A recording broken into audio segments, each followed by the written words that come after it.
Au petit matin du 30 avril 1975, les chars de l'armée nord-vietnamienne entrent dans Saïgon. Après des semaines de combats acharnés aux abords de la ville, la capitale du Sud-Vietnam se rend. Quelques heures plus tard, le drapeau du Front national de libération, surnommé Viet Cong, est hissé sur le palais présidentiel. Pour certains, Saïgon est tombée. Pour d'autres, elle est enfin libre. La guerre du Vietnam est finie. Dans la panique générale, les derniers soldats américains sont évacués à bord d'hélicoptères surchargés, tandis que des milliers de Sud-Vietnamiens se bousculent pour essayer d'embarquer eux aussi et de fuir le pays. Après 3 décennies de guerre, le pays entame sa réunification sous la bannière communiste.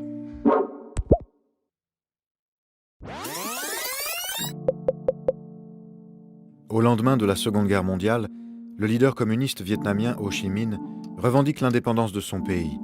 La France, présente dans le pays depuis près d'un siècle, veut préserver son empire colonial et refuse. La guerre d'Indochine éclate.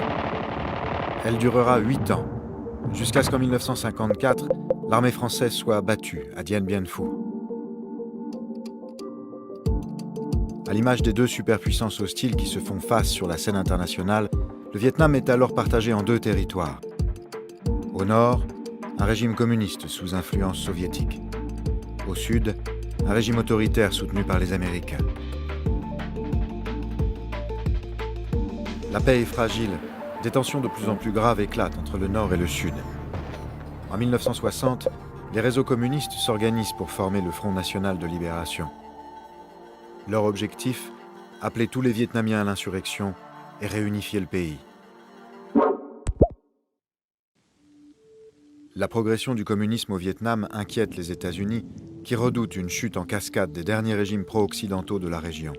Le 7 août 1964, le président Lyndon Johnson lance une première série de raids aériens.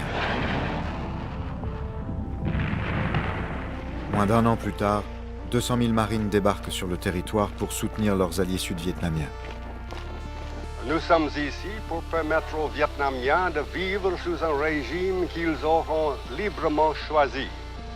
Et nous ne voyons aucune raison de croire que leur choix ne pourrait jamais se porter sur un régime communiste. La guérilla cède la place à une guerre d'une violence inouïe. L'armée américaine bombarde ses ennemis au napalm.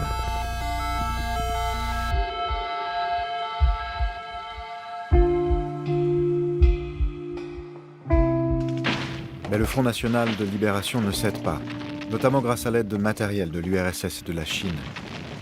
La superpuissance américaine, qui pensait triompher en quelques mois, s'enlise dans une guerre inhumaine et barbare. Véritable carnage dans une jungle à des milliers de kilomètres des États-Unis, le conflit devient très vite impopulaire. Des images atroces, filmées par des reporters du monde entier, scandalisent la jeunesse américaine qui dénonce un conflit injuste. Le petit pays d'Asie contre la première armée du monde. Peu à peu, les manifestations se multiplient et se propagent à l'étranger. L'opinion publique, c'est plus que 57% pour arrêter la guerre en Vietnam. On est là, tout le monde est découragé. Mais la guerre continue.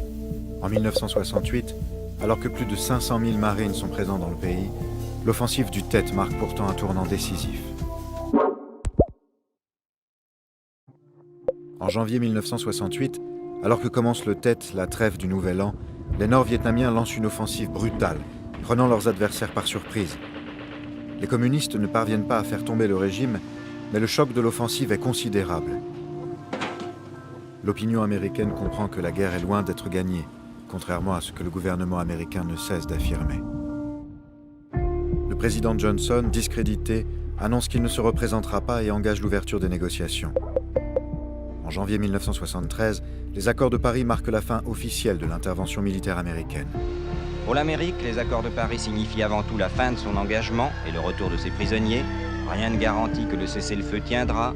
Pourtant, les États-Unis continuent de soutenir leurs alliés jusqu'à leur défaite à Saïgon en 1975.